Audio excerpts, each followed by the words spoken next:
capítulo 1.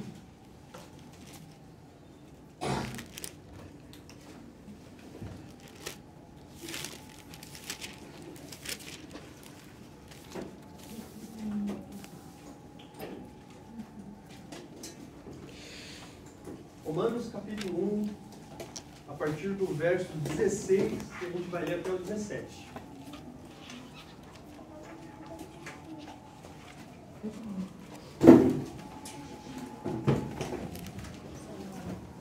Bem, todos encontraram?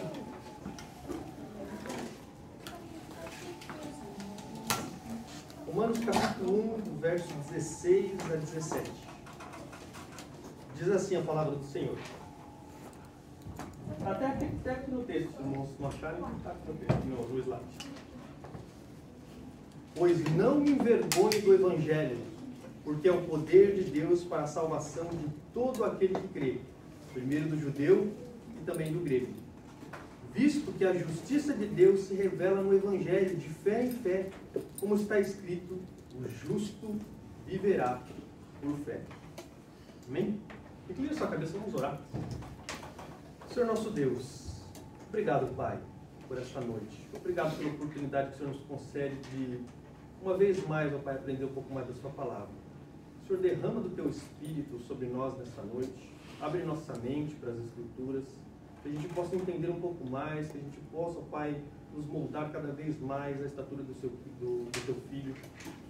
Que o Senhor possa nos fazer entender cada vez mais o teu santo Evangelho que o Senhor usou para nos redimir, para nos salvar, para nos levar a Ti novamente. Deus. Que o Senhor possa nos abençoar e nos fortalecer nesta noite. Eu te peço e te agradeço em nome de Jesus. Amém. Amém. Os irmãos lembram da pregação passada? Né? O irmão Vira, uma Mônica, né? Uma Marilena, né? Marilena? É, Marilena. Né? O nome da irmã não esqueça, o nome da minha mãe. Não, ela é Marilene. Marilene? Não é Marilena? Lena é só sua mãe. Marilena é minha mãe. Amém. Por amor dos irmãos que não estavam aqui semana passada, a gente vai dar uma recapitulada do que a gente aprendeu semana passada. A gente falou que a gente tinha terminado o prefácio e a saudação de Paulo ali aos irmãos de Roma. E Paulo ele começou uma nova sessão, né, introduzindo os assuntos que ele já ia tratar na carta aos Romanos. Né? E ele já inicia ali dando um voto de agradecimento aos irmãos de Roma. E ele diz ali que ele faz, né, mediante Jesus Cristo. A gente falou que todas as nossas orações passam pelo nosso mediador.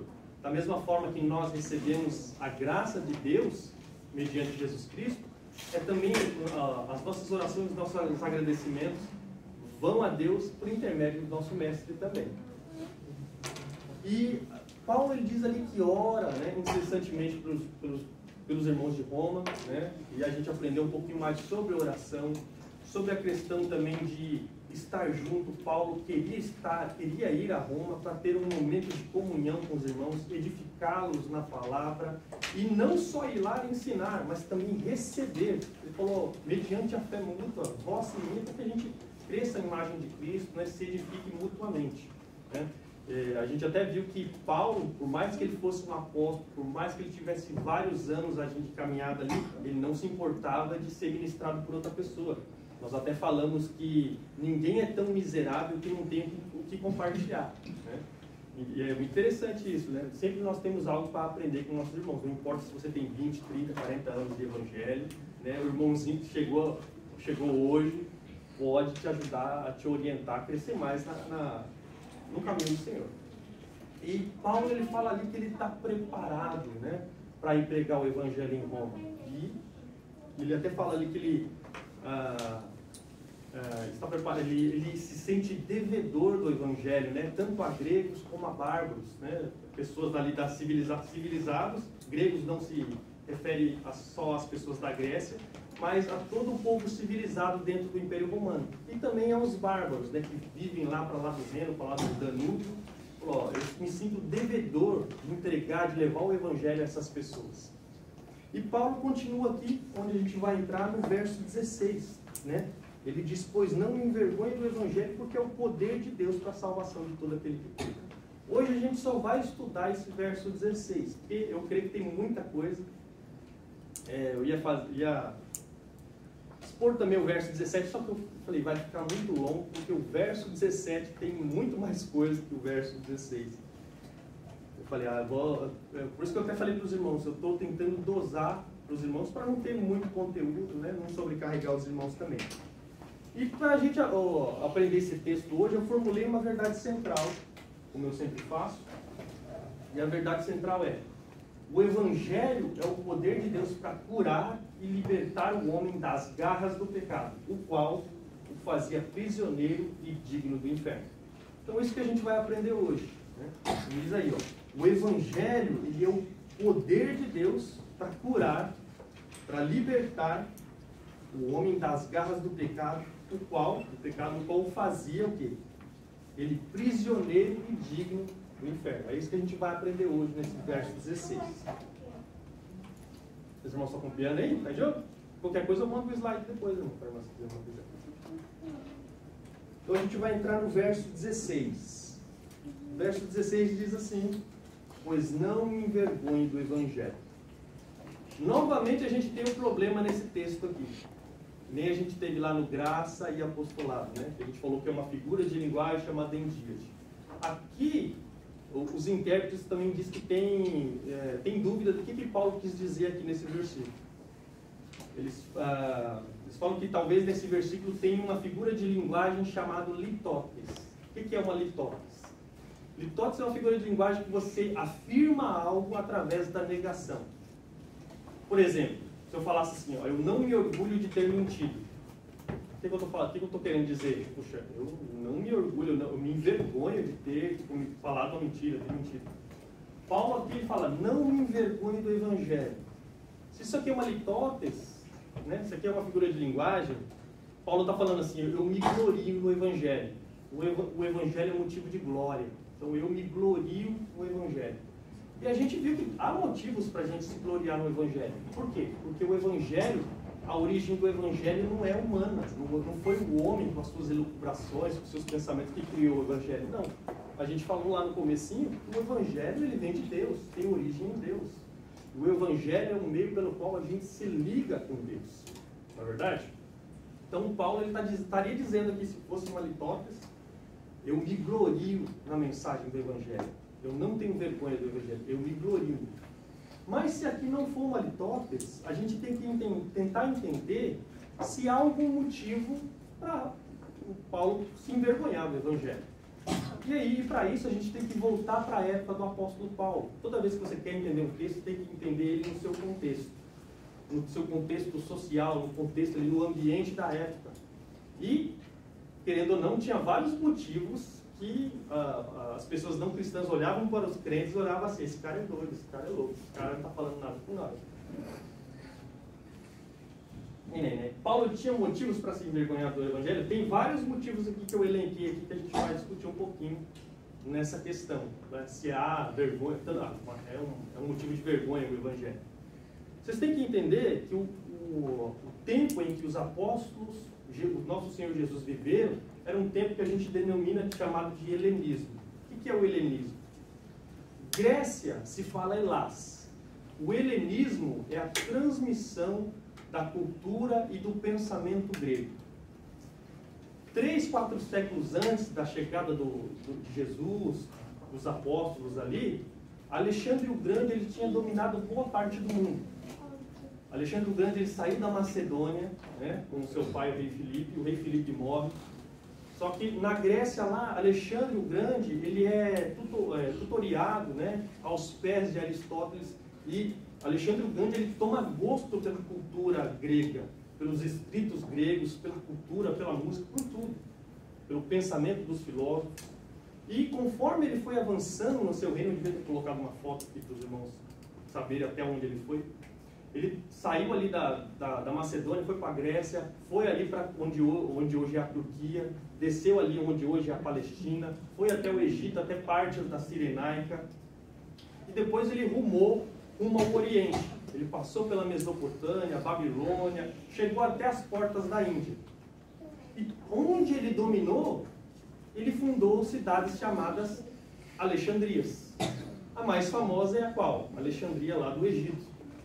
As Alexandrias eram centros culturais de disseminação da cultura helênica, onde ali eles traduziam tudo para o grego, todos os escritos do mundo praticamente foram traduzidos para a língua grega. A língua grega foi ensinada a esses povos que Alexandre dominou. E o pensamento dos filósofos da Grécia foram também enviados para esses povos. Aí um dos filósofos, né, mais importantes da época praticamente era Platão. E tem muitas coisas que envolvem o platonismo. Eu só vou pegar aqui o mais importante, que é o dualismo. Alguém já estudou Platão aqui? Viu? Já estudou? Mais ou menos, né? Então tá bom, né? Platão, ele via o mundo, às vezes, de uma forma dualista. Tinha o mundo dos sentidos, o mundo das coisas, o mundo da matéria, aquilo que você podia tocar, sentir. E tinha o mundo das ideias, ou seja, o mundo ideal. O mundo ideal, tipo, o mundo da matéria, o sensível aqui, é onde você pode tocar, fazer tudo. O mundo da matéria é somente uma sombra do que tem lá no mundo das ideias. Por exemplo, a cadeira que você está sentado aí, ela só é uma sombra da cadeira ideal que tem no mundo das ideias. Lá tem a cadeira perfeita. Que nem aqui, a gente fala da cor branca, né? No mundo das ideias tem o branco dos brancos, o branco ideal. Aqui no mundo, na nossa, a gente tem vários tipos de branco, não tem? O branco gelo, o branco neve, o branco não sei das quantas. Então, no mundo das ideias de Platão teria o branco ideal. Então, alguém falou?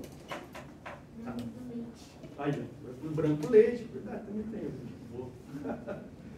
Então, aqui a gente tem o mundo das ideias, o mundo material e lá o mundo das ideias, certo? O mundo material, tudo que é matéria, na visão de Platão, é má. A matéria é má. Por quê? Não sei se você já leu o livro de Timeu. Já leu Timeu? De Platão? No livro Timeu de Platão, ele fala sobre cosmogonia. Uma parte lá sobre cosmogonia. O que é cosmogonia? É a criação do mundo, como se criou o mundo, como se fez o mundo. E lá Platão fala como se deu a criação do mundo. Deus, que é supremo e perfeito, por ele ser supremo e perfeito, ele não pode tocar na matéria que é má e pré-existente. Ou seja, ele não criou a matéria já existia, e a matéria, por ser má e ele ser supremo e perfeito, ele não podia tocar na matéria para fazer o mundo. O que ele fez? Ele criou um demiurgo menor, como se fosse um anjo, e esse demiurgo menor, ele olhou para a mente de Deus, viu a perfeição de lá, dele, de todas as coisas, colocou a mão na matéria e fez o mundo. Atanásio de Alexandria, o Santo Atanásio, ele até faz uma crítica disso daí, ele falou, ó, você diminui Deus assim, porque ele não é criador, ele só é um artífice, ele é que nem alguém que precisa de material para trabalhar. Atanásio faz até uma crítica nisso aí. Mas dá para entender? Tudo que é material, a matéria que é pré-existente, ela é má. Aí, na mente dos gregos, não sei se você lembra lá em Atos, quando Paulo pregou os epicureus e os estoicos, né, falando e pregando. Quando Paulo ele chegou na ressurreição, o que aconteceu? Pode parar. A gente te ouve em uma outra oportunidade. Por quê? Porque para a mentalidade grega, era uma impossibilidade uma pessoa ressuscitar. Por quê? Ele está voltando para a matéria. Porque eles diziam que o corpo é a prisão da alma. Quando a pessoa morre, ela se liberta dessa matéria má. Aí, quando Paulo ele cita a ressurreição, os gregos lá falam, não, a gente te ouve em outra hora, sabe? Porque, para a mente grega, isso era uma loucura, você falar de ressurreição. E outra, encarnação, imagina, você falar de encarnação. Essa é outra questão também, sobre a questão do logos. Os irmãos sabem o que é logos? Não sabe? Os irmãos acham que sabem por outra palavra. Como é que está lá João 1:1? No princípio era o Verbo. Quem pode continuar? O Verbo. Oi. O Verbo estava com Deus e o Verbo era Deus. O Verbo, a palavrinha Verbo no grego é Logos. Para os gregos, o Logos é a alma do mundo, é aquilo que sustenta o mundo. Resumindo praticamente o que é Logos. Era a alma do mundo, é aquilo que mantém as coisas funcionando, é aquilo que faz com que o meu corpo ele não apodreça, faz com que o sol seja sustentado lá. Aí quando os cristãos falavam que Jesus era o Logos, e o Logos se encarnou, o Logos tem endereço, ele vira na esquina ali, na mercearia ali à direita. Sabe? O Logos foi uma criança. Aí eles falam, não, você é louco, isso é loucura. Sabe, não entrava para a mente grega imaginar esse tipo de coisa, que o Salvador ressuscitou, que o Logos veio aqui, morou com a gente, sabe, comia com a gente. Isso não entrava na mente grega. Então ele achava, aqueles que pregavam sobre isso, esse cara é doido, esse cara é louco, isso é maluco. A outra questão também, que poderia causar vergonha, vamos dizer assim, era a questão dos romanos. Os romanos, irmãos, a gente já falou, eles eram a potência da época, uma potência militar, ele mandava nas nações, uma potência política, né? Os romanos ali, eles conquistaram a Grécia e foram conquistados pela cultura grega, só que, sabe, eles se achavam os maiorais do mundo e tal. Aí quando você falava de um Salvador, que era carpinteiro, de uma terra longínqua, e ele morreu na cruz sobre os romanos, o cara falava, não, Salvador do mundo, não. Claramente daquela época, era uma loucura isso. E também a gente entra na questão dos judeus. Os judeus achavam o quê? Que a cruz era o quê? Um escândalo. Loucura para os gentios e escândalo para os judeus. Por que escândalo para os judeus? Está falando que o meu Messias, ele morreu pendurado numa cruz. A Bíblia deles, a Bíblia hebraica, dizia que todo aquele que é pendurado no madeiro, ele é o quê? Maldito de Deus. Então é um escândalo para o judeu falar que o Messias que eles tanto aguardavam morreu numa cruz. Dá para entender? Então para eles era o quê? Uma loucura. Abra lá em 1 Coríntios. 1 Coríntios, verso 18 a 31. Só para a gente falar sobre isso. É um livro depois de Romanos.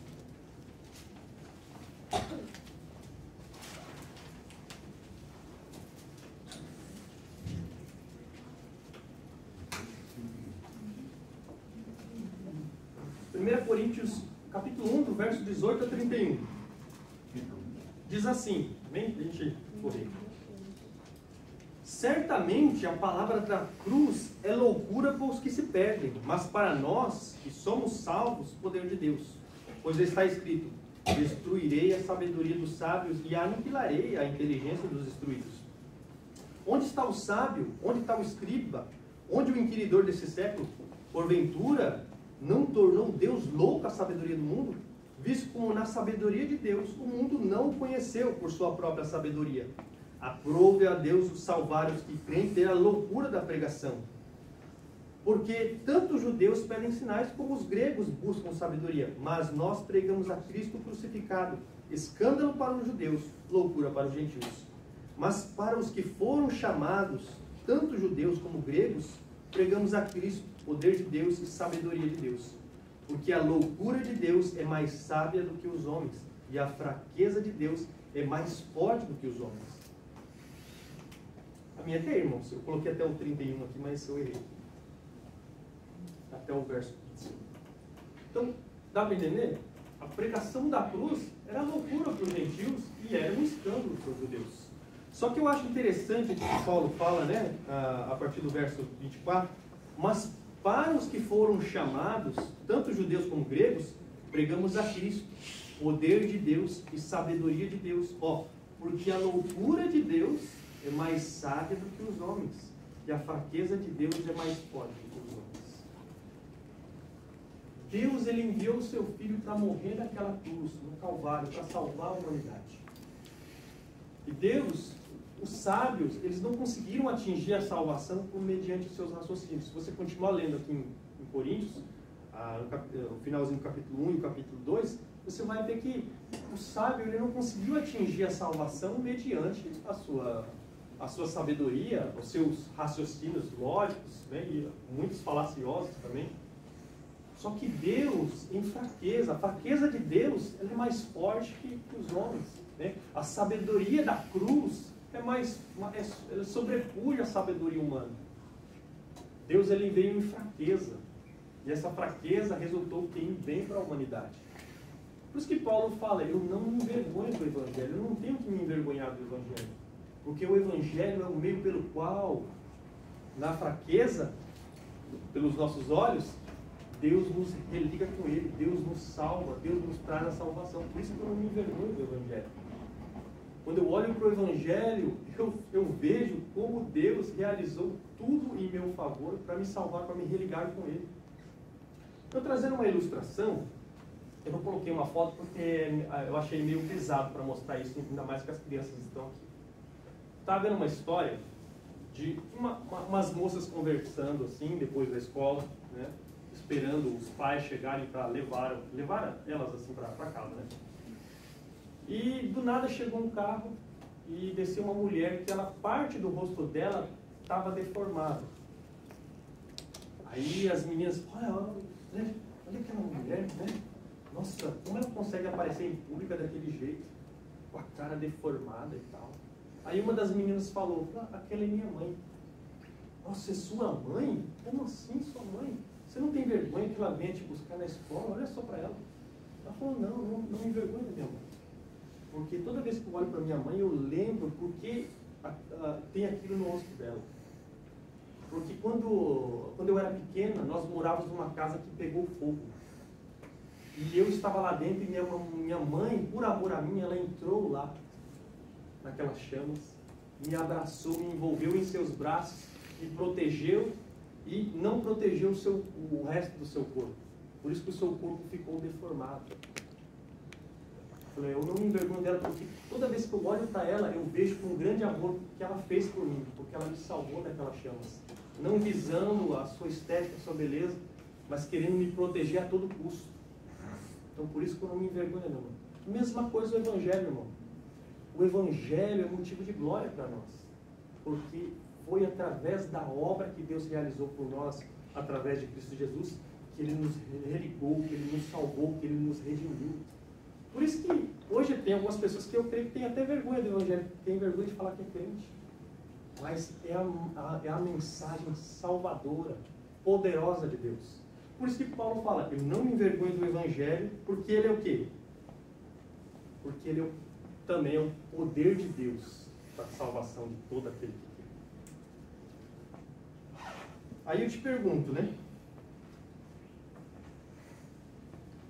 Por que Paulo ele não se envergonha do Evangelho? Porque o Evangelho é o poder de Deus. Interessante, irmão. O poder...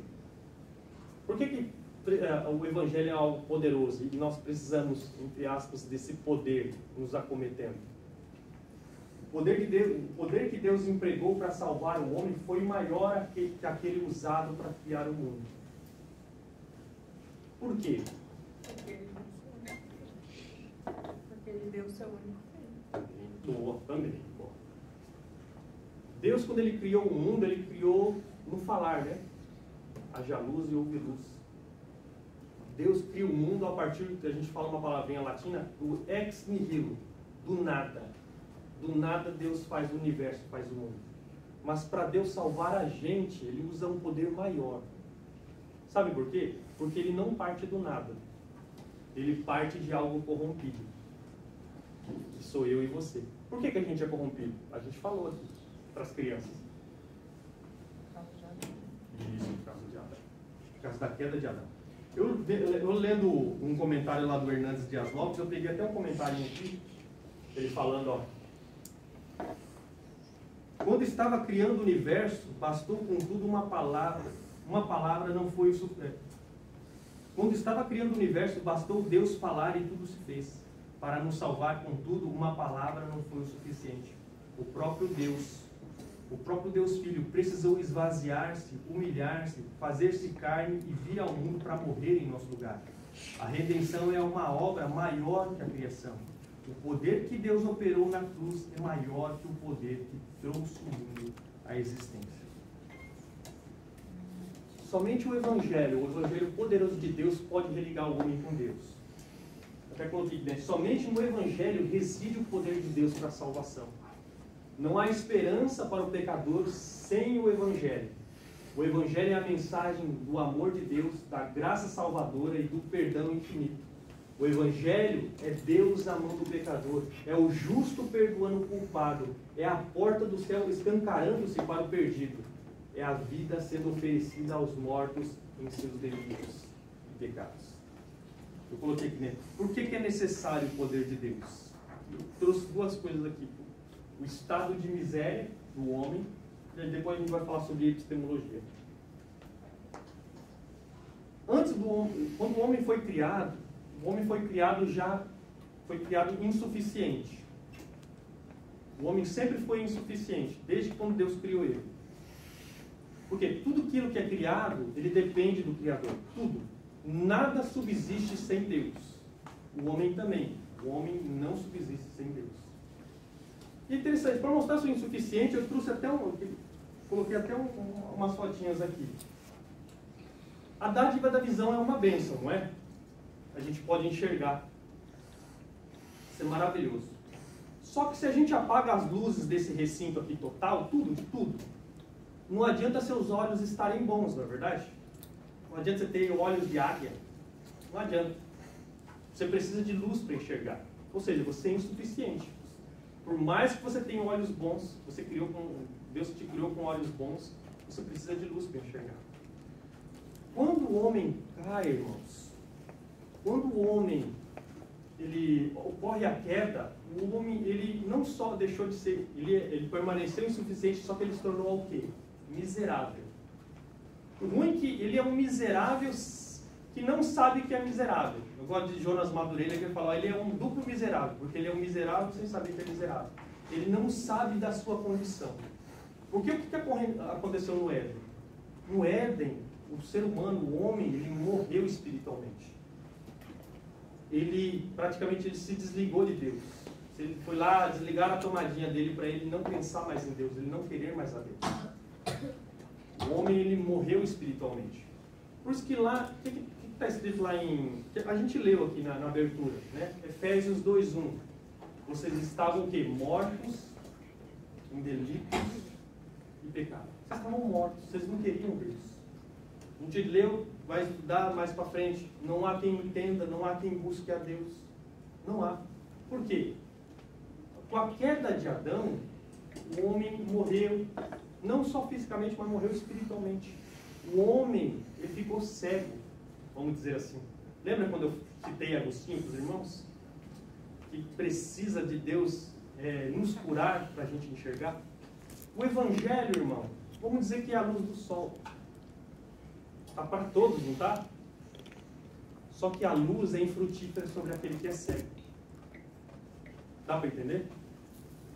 Eu até trouxe uma frase, acho que não está aqui a frase. Nós precisamos de que Deus nos cure. Pegando aqui um versículo em 2 Coríntios 4:6, ó. Porque Deus disse, das trevas resplandeça a luz. Ele mesmo resplandeceu em nosso coração para a iluminação do conhecimento da glória de Deus na face de Jesus Cristo. Se Deus ele não viesse até você com o poder dele, o poder através do Evangelho, você nunca viria a Cristo. Nós estávamos mortos em delitos e pecados, nós não queríamos a Deus. E para nós, se voltarmos para Deus, Deus tem que vir até nosso intermédio. Quando Ele vem a nosso intermédio, o que Deus disse que falou? Ó, quando eu enviar o Espírito Santo, quando o Espírito Santo for até vocês, o que vai acontecer com vocês? Vocês vão ter convicção de quê? Do pecado, da justiça e do juízo. O mundo está convencido do pecado, da justiça e do juízo? Não. São poucos. Aqueles que ouviram o Evangelho, como a gente disse lá em Agostinho, Deus rompeu a nossa surdez e a gente ouviu a sua doce voz. A gente despertou para a vida. Eu lembrando aqui de Ambrósio, eu trouxe até uma frase aqui de Ambrósio. Né? Quando todos se achavam envoltos em densas trevas, Deus acendeu a luz de seu Evangelho. Os homens se achavam submersos nas trevas da ignorância, quando repentinamente Deus brilhou sobre eles por intermédio de seu Evangelho. Então Deus, Ele nos curou de nossa cegueira. Nós éramos miseráveis, nós estávamos cativos de nós mesmos. Mas Deus vem com essa luz arrebatadora e nos transforma. Sem esse poder nos acometer, nós não viríamos a Cristo. Por isso que é necessário o poder de Deus. E eu pensando nessa coisa, não sei se os irmãos gostam de filosofia. Os irmãos já ouviram falar do mito da caverna de Platão? Não, né? Pelo jeito não. O Rio já, ouviu o Rio? Levanta a mãozinha. Isso aqui é para falar sobre epistemologia. O que é epistemologia? É a teoria do conhecimento, como a gente vem conhecer algo. E querendo ou não, platonismo e cristianismo, eles dão as mãos no quesito de como o homem vem a conhecer. Por isso que eu trouxe essa fotinha aí, que é o mito da caverna de Platão. Se os irmãos puderem pegar um livro para ler, eu aconselharia vocês lerem Inteligência Humilhada, do Jonas Madureira. Pelo menos o capítulo que ele fala sobre epistemologia monergista. Você vê como uma pessoa vem ao conhecimento nessa questão aqui. Eu vou dar só uma pincelada aqui nessa parte. Como é que a gente vem a conhecer? Lá no livro 7º de Platão, né, Platão ele narra ali um diálogo que Sócrates teve com Glauco. E Sócrates explicando para Glauco como se dá o conhecimento, como a pessoa vem a conhecer. Aí ele fala do mito da caverna. Ele fala lá que tinha prisioneiros, não sei se dá para ver aqui tem alguns prisioneiros. Eles nasceram naquele local e eles estão acorrentados com seus braços, suas pernas, seu pescoço, e eles não conseguem se mexer. Eles ficam ali sentados naquele fundo da caverna e a visão deles está para a parede ao fundo da caverna. Atrás desses prisioneiros tem uma parede e tem um pessoal ali transportando utensílios, animais, assim, né?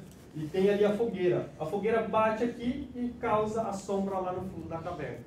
Lembra até que eu falei para vocês que esse mundo aqui é uma sombra daquilo que é perfeito? Das coisas ideais? É mais ou menos isso aí. Aí Sócrates fala o que aconteceria se um desses prisioneiros, que passou a vida toda ali presa, só olhando para o fundo da caverna, se liberta. Se ele se libertar, o que ele vai fazer? Ele vai se levantar e ele vai se virar. Quando isso ocorrer, isso vai gerar o quê? Dor, porque é um movimento que ele nunca fez antes. Né? Só que ele vai conseguir fazer esse movimento sair, vai se acostumar com aquilo e vai sair da caverna como está ali. E quando ele sair da caverna, ele vai ver que tudo aquilo que ele viveu, era só uma sombra. Tudo aquilo que ele tinha percepção do mundo eram sombras, não eram as coisas de fato. Aí o que acontece? Ele sai, ele vê tudo, ele pode ter falado, não, de fato é assim que ocorre mesmo no conhecimento. Você se liberta e você passa a ver que as coisas não são do jeito que você sempre viu. Aí o que acontece? Ele volta para a caverna, ele vira um evangelista e fala para os amigos lá, a gente está vivendo só das sombras, tem uma realidade aqui atrás. Só que as pessoas estão tão confortáveis nesse mundo que eles não querem saber e tal, querem ficar no seu conforto, na sua prisão. Praticamente é isso que, querendo ou não, se fala da epistemologia, como você vem a conhecer. Só que tem uma coisa em platonismo, em cristianismo, que está diametralmente oposto. Ambos falam de fato que para você conhecer você tem que ser liberto. Certo? Para você vir a conhecer você tem que ser liberto, não tem jeito.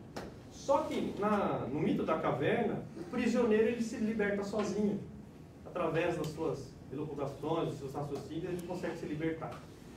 Só que no cristianismo não funciona assim. Por isso que a gente fala da epistemologia monergista. É Deus que vem e te liberta. É Deus que vem e tira seus grilhões. E aí você passa a enxergar, você vê a realidade com outros olhos. Você passa a ver o mundo de outros olhos. Eu não sei se você lembra do episódio que tem lá no Êxodo. Moisés, ele sempre via um egípcio maltratar um hebreu. E para ele era normal. Só que um dia, aconteceu uma coisa diferente lá. Ele viu um egípcio maltratar um hebreu. O que ele fez?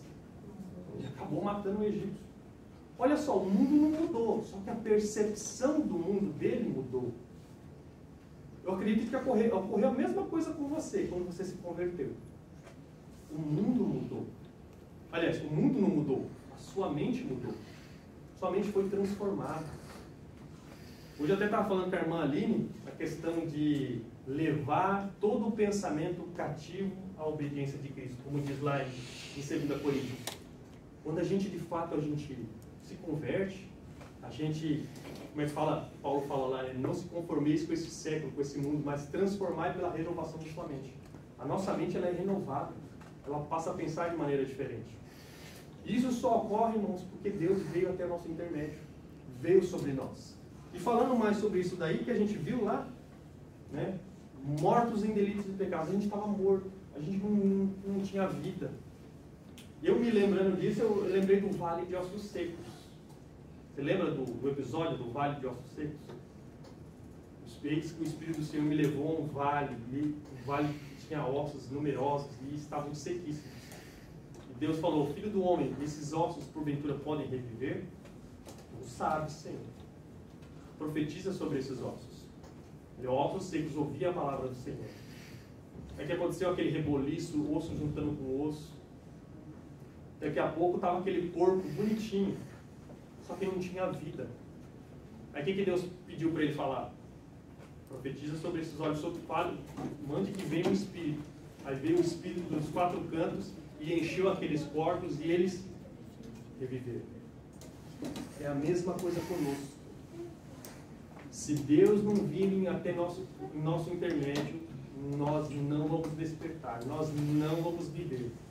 Olha lá em Efésios 2, 1, 2, ele vos deu vida, estando vós mortos em delitos e pecados. Por isso que é necessário, irmão, o poder de Deus.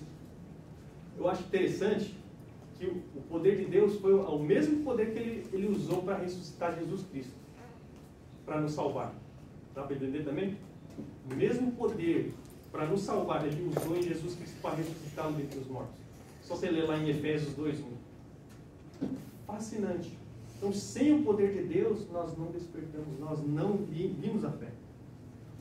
Eu coloquei, né? Ele vos deu vida, é a mesma coisa. Ele vos deu vida, estando vós mortos em delitos e pecados. Então, é necessário o poder de Deus. Quando você profere o Evangelho, quando o Evangelho voa e chega até os portões dos ouvidos das pessoas, ele vai carregado, ele vai anunciado com o poder de Deus. Não é por causa da sua eloquência, não é por causa das suas palavras bonitas, a gente até estava falando com a irmã, né, sobre sofismo hoje. Não é por sua retórica, sua sofismo, suas palavras bonitas. Não. É porque o Evangelho ele é munido pelo poder de Deus. O poder de Deus vai naquelas palavras e toca no coração daquelas pessoas.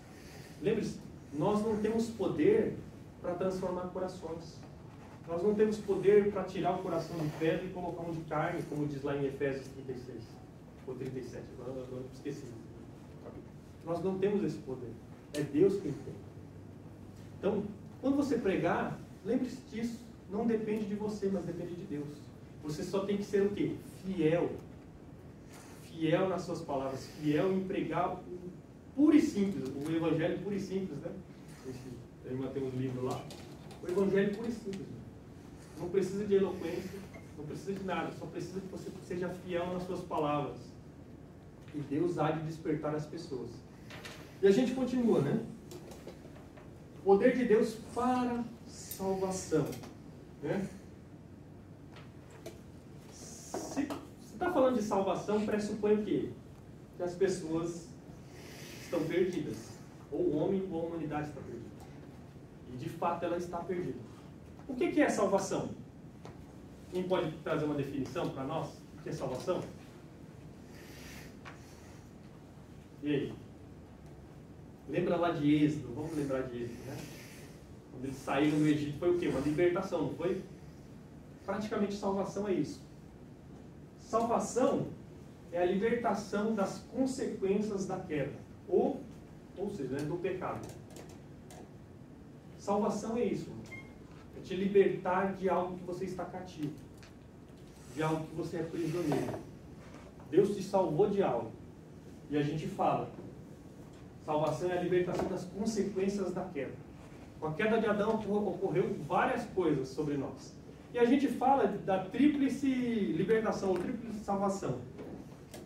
A gente fala da libertação da culpa do pecado, da libertação do poder do pecado e a libertação da presença do pecado. E a gente vai ver os três. Primeiramente, a libertação da culpa. Adão, quando ele pecou, Adão, lembra disso, ele era o cabeça da raça. Ele era o nosso pai, o cabeça da raça. Só Eva fosse lá e pecasse, comesse do fruto, a humanidade não seria pecadora. Mas irmão, você é machista, você está colocando a culpa só nas mulheres? Não. É porque o trato, o pacto, foi feito com quem? Com Adão. Então Adão ele se representa, Adão representa a Eva e Adão representa toda a humanidade. Tudo que Adão fez, ele bateu na gente, teve consequências para nós. Quando ele come do fruto, ele quebra o pacto que ele tinha com Deus. E ele recebe o quê? Culpa. Deus disse, do dia que você comer desse fruto, o que vai acontecer com você? Você vai morrer. Quando ele come do fruto, irmão, a gente não pode entender que ele só passou a morrer, passou a ser mortal. Não. Tem grandes consequências do pecado. Porque o pecado é o quê? A transgressão da lei, ou o quê? É uma rebeldia contra o Criador. Lembra? Deus ele criou o universo para ele. E sabe o que o pecado faz? Eu gosto desse exemplo que o Paul Washer deu uma vez. Imagine Deus lá no dia da criação. Ele criou os planetas e eles se curvaram e disseram um amém. Ele criou as estrelas, colocou as estrelas nas suas órbitas, todas elas se curvaram e disseram amém. Deus cria o mundo. Deus levanta os montes, abaixa os vales e todos eles dizem amém. Deus cria o mar, falou, você vai vir só até aqui, daqui você não passa. E ele se curva e diz amém. Só que Deus ele vem para o homem depois da queda. Deus fala, vem, o que o homem faz? Não! Eu não desejo a tua vontade, eu prefiro a minha vontade. Dá para entender? O homem que ele criou para ele. Depois da queda, o homem se revolta, ele se rebela contra o Criador. Por isso que é uma ofensa, a gente até falou sobre isso, né? Que a gente ofendeu a Deus com o nosso pecado. Por isso que necessitou, e a gente até falou que a gente tinha uma dívida infinita. Então, o ser humano, quando Adão pecou, ele recebeu uma culpa. E essa culpa o faz o quê? Condenado ao inferno. Condenado a receber a justa ira de Deus. Lembra? Se Deus pegasse o planeta Terra todo hoje e jogasse no inferno, ele não deixaria de ser justo. Porque nós se rebelamos contra o Criador. Nós se rebelamos contra ele. Então é justo a ira dele cair sobre aqueles que se rebelaram, não é? Então, só que Deus ele se apiedou de nós. Então, aí a gente fala da imputação. Lembra da imputação que a gente falou? Né? Amputar, você tira um dedo. Imputar, você atribui, você enxerga, você coloca alto, você atribui. Quando Adão pecou, o pecado dele foi imputado em nós. Foi colocado, acreditado na nossa conta. Lembra? Você primeiro, você não é condenado por causa do seu pecado, em primeiro lugar, do seu pecado próprio. Primeiro você é condenado em Adão, porque a culpa dele foi para a tua conta. O seu pecado próprio, ele só agrava ainda mais a condenação. E, como a gente fala da condenação eterna, o salário do pecado é a morte, é a condenação eterna debaixo da ira de Deus.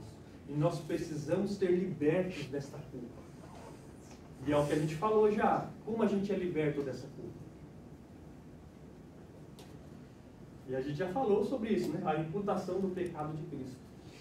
Quando a gente crê em Cristo, quando a gente deposita fé na obra do crucificado, o nosso pecado é o quê? É colocado sobre os ombros de Cristo. Eu até tirei uma fotinha ali do peregrino. O fardo, quando você já chega à cruz, o fardo de pecado ele cai. Ele não está mais sobre você, é colocado sobre outros. E quando que Cristo ele morre naquela cruz, em seu lugar, ele expia o seu pecado. O irmão já ouviu falar de expiação? Expiação é praticamente o que a gente podia dizer assim, sobre cancelamento. O seu pecado é cancelado. Foi colocado, acreditado na conta de outro e aquela conta é paga, ela é cancelada. Ela não está mais sobre você. Foi isso que Cristo fez por nós. Nosso pecado foi imputado, foi colocado na conta dele. E para Deus não punir a nós, ele pune o Filho. Ele pune o nosso Salvador. É assim que a gente se livra dessa culpa. Essa culpa que nos fazia perdidos, essa culpa que nos fazia malditos, essa culpa que fazia com que a gente merecesse o mais profundo inferno.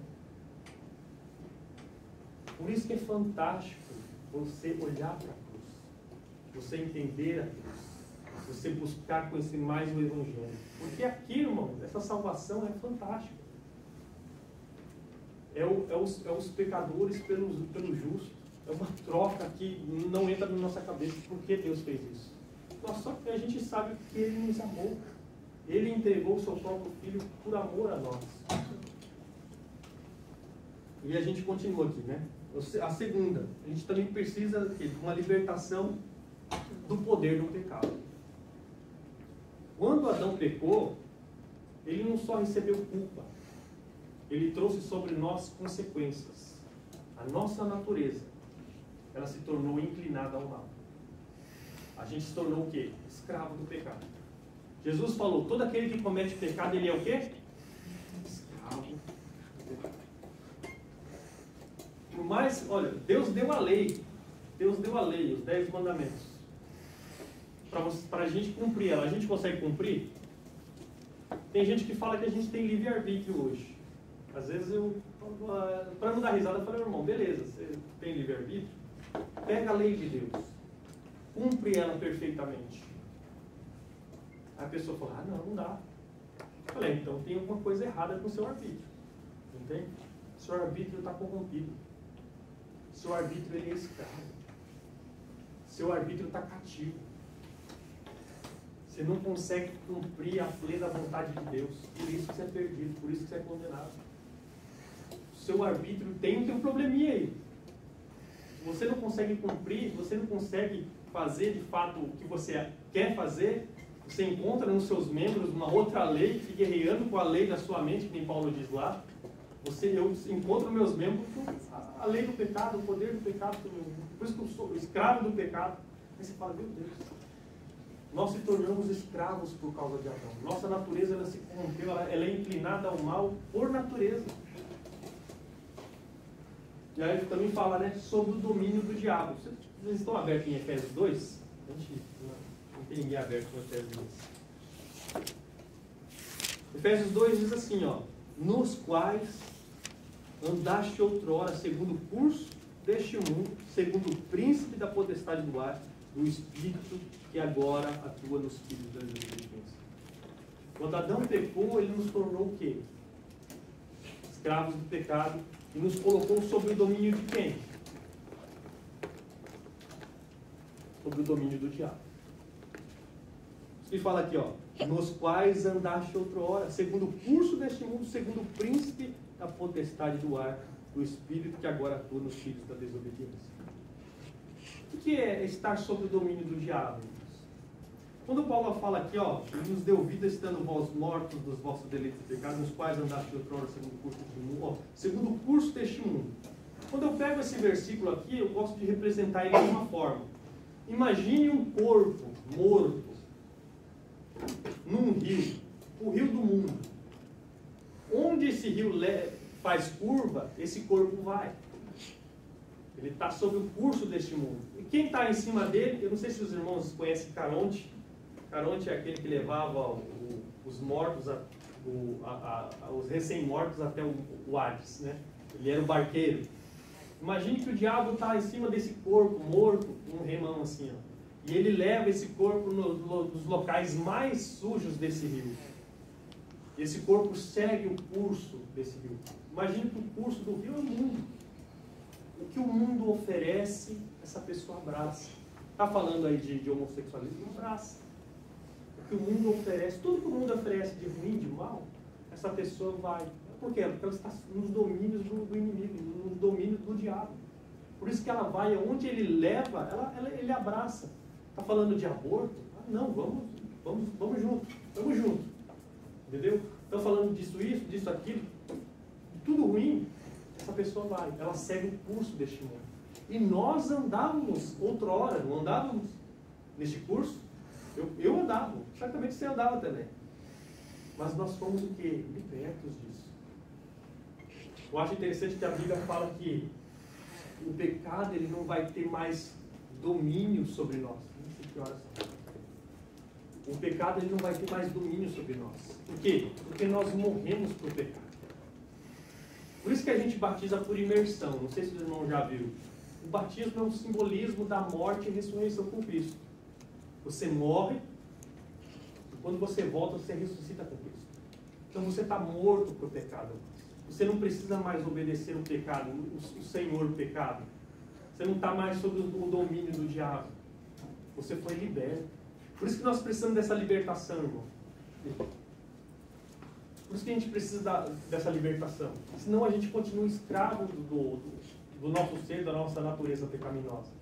E Deus, quando Ele veio em nós, através do Evangelho, nós fomos libertos disso. Nós entendemos o Evangelho, nós vivemos. E a mesma coisa, imagina aquele corpo que estava lá naquele rio do mundo, ele toma a vida, ele levanta e ele vai contra a correnteza. Ele não quer mais se sujar com as águas daquele rio, com aquelas imundícias todas. Ele não quer viver mais para si, transgredindo a lei de Deus. Ele foi liberto disso. Por isso que fala lá em Romanos 6, é que o texto é grande e a hora está avançada. Nós fomos libertos. A gente não precisa mais obedecer ao pecado. Eu, lembrando de uma coisa assim, eu imagino lá os israelitas, quando eles atravessaram o Mar Vermelho. Imagina o faraó lá do outro lado do rio. Meus escravos, voltem!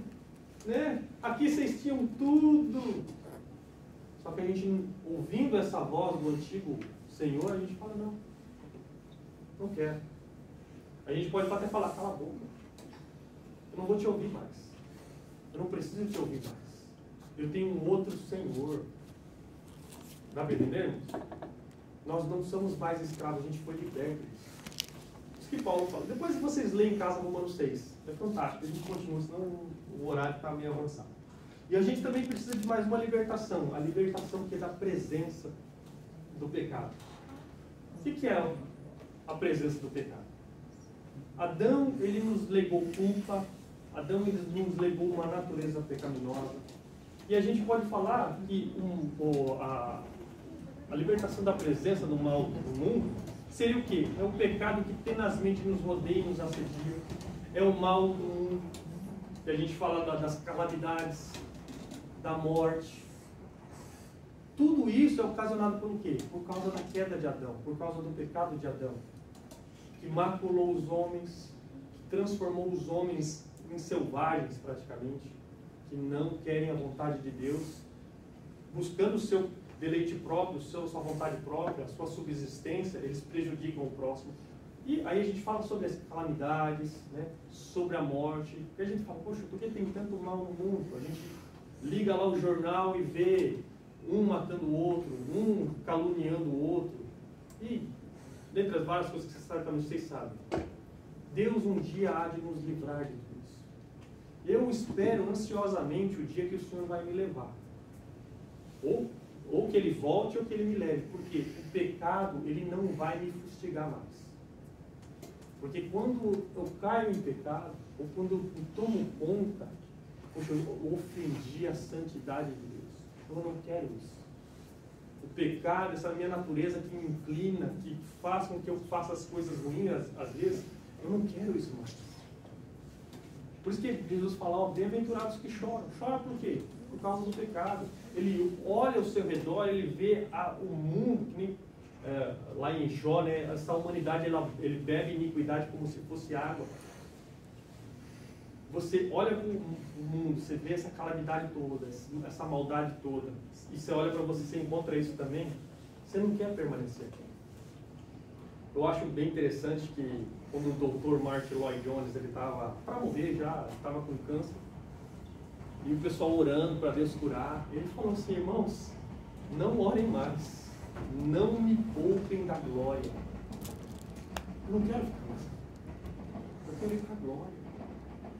Eu quero estar com o meu Senhor, porque eu não aguento mais. E de fato é assim, porque a gente vê tanto mal no mundo, tanta coisa assim, e poxa, eu não quero mais, o Senhor me leva. Mas, ou Ele levando ou não, um dia a gente vai estar livre da presença do pecado. No céu não haverá mais choro, nem dor, não haverá mais pecado. Você não vai ter mais, entre aspas, a oportunidade de pecar. Eu acho bem interessante Agostinho, ele fala sobre isso, né? Fala quando o homem não era caído, ele tinha a possibilidade de pecar. Quando ele cai, ele não tem mais a possibilidade de não pecar. Ele sempre vai estar, né, invariavelmente vai cair. Quando ele é regenerado, ele pode não pecar. Mas quando ele for para a glória, ele vai ser incapaz de pecar, de ofender a Deus. Porque o pecado não vai ter mais sua presença ali. O pecado vai ser extirpado da existência, como a morte o será. Então, por isso que a gente precisa dessa salvação, irmão, dessa salvação da culpa, dessa salvação do poder do pecado e a salvação que é da presença do pecado. E tudo isso reside aonde? No Evangelho. Por isso que esse Evangelho é poderoso. Ele nos liberta da culpa, ele nos liberta do poder do pecado. E um dia ele vai nos libertar da presença do pecado no mundo. Por isso que é fantástico. Por isso que Paulo fala, eu não me envergonho do Evangelho, pois ele é o poder de Deus para a salvação. E a gente fala aqui, poder de Deus para a salvação de todo aquele que crê. A gente fala, irmãos, que há uma limitação imposta pelo Evangelho. O Evangelho ele não salva todos. Não porque não haja poder nele, né, o poder intrínseco para salvar, mas porque aprove a Deus que experimentem esse poder salvador apenas os que creem. A fé é a condição da salvação. É por ela que recebemos esse presente. Nós podemos somente ir até Deus se nós crermos. E eu não coloquei aqui, mas você sabe que fé é um dom de Deus, sabe? Pela graça sois salvos, mediante a fé. Isso não vem de vós, é um dom de Deus. Não vem de obras para que ninguém se dê. A fé também é um dom de Deus. E a gente vai entrar isso mais para frente, né? Porque Deus dá fé para alguns e outros não. A gente vai discutir isso lá na frente. Mas a condição para a gente ser salvo é crendo. Como o Samuelzinho falou aqui hoje. Como é que a gente vai para o céu? Crendo em Jesus Cristo. Crendo naquilo que Ele fez por nós. Crendo que Ele morreu por nós. Crendo que Ele levou nossos pecados sobre si. Crendo que Ele morreu no nosso lugar naquela cruz. Crendo que Ele verteu o seu sangue para purificar-nos de nossos pecados. Crendo que Ele ressuscitou ao terceiro dia para a nossa justificação. O poder do Evangelho está nessas palavras, nesse Evangelho poderoso, nessa glória poderosa que é o Evangelho do nosso Senhor Jesus Cristo. E Ele, irmãos, Ele não está, como a gente vai falar de novo, né? Ele não está restrito a só um povo. Ele fala, primeiro do judeu e também do grego. Né? Isso não me envergonha do Evangelho, porque ele é o poder de Deus para a salvação de todo aquele que crê, primeiro do judeu e também do grego. Por que primeiro do judeu? Porque a salvação veio dos judeus. Cristo ele era um judeu. As promessas foram reveladas ao povo de Israel. Só que não ficou restrita só a eles. Nós também recebemos essa dádiva de crer, ser salvo mediante o Evangelho de Deus, não dos homens, não do imperador, como a gente viu aquela outra vez, né? Então, nós temos essa palavra salvadora. Nós temos o meio pelo qual a gente pode se ligar ao nosso Pai, ao nosso Senhor. É mediante o pregar do glorioso, poderoso Evangelho. Você tem isso em sua posse. Aí eu vou apelar para a pregação passada. Né? Paulo ele se sentia devedor do Evangelho. Você se sente devedor do Evangelho? Se dependesse de você, as pessoas ouviriam o Evangelho. Se dependesse de você, as nações ouviriam o Evangelho. Você tem procurado aproveitar as oportunidades que você tem para falar do Evangelho, para falar de Deus, para falar do Senhor? Nós precisamos, irmãos. Porque as ovelhas do Senhor elas vão ser chamadas pela pregação do Evangelho. Porque a fé vem do ouvir das palavras de Cristo. A gente tem isso conosco. A gente tem que se sentir devedor como Paulo se sentia. E eu me sinto devedor tanto a gregos quanto a bárbaros, tanto a sábios como a ignorância. Eu me sinto devedor dessas pessoas. Eu não quero aproveitar dessa graça sozinho. É que nem a gente até falou, né, do mendigo que encontrou um local que ele recebe pão de graça. Que dão pão de graça. ele olha para os seus amigos e fala, não posso aproveitar de ser sozinho, né? Oh, irmãos, ali tem um local que estão dando pão de graça. Pão que sacia nossa alma, que sacia nosso ser. Eu não quero aproveitar dessa bênção sozinho. Eu tenho que... como é que é? Eu lembro até agora, acabei de lembrar dos leprosos lá na cidade lá de, se não me engano, Samaria. Quando ele foi lá para aquele exército lá que abandonou as coisas tudo, né? E Samaria estava passando aquela fome. Ele falou, vamos lá, a gente vai morrer mesmo de fome, né? Vamos lá para que os sírios nos matem. Chegou lá, o acampamento estava vazio. E eles aproveitando de todas as coisas ali. Aí ele falou assim, hoje a gente não faz bem. Hoje é dia de boas novas, de boas notícias. E a gente, não cabe a nós calarmos. A gente tem que ir lá contar para o rei, para o povo lá, que há mantimento. E eles foram lá. A gente tem que se sentir da mesma forma. Não aproveite dessa dádiva, dessa graça sozinho.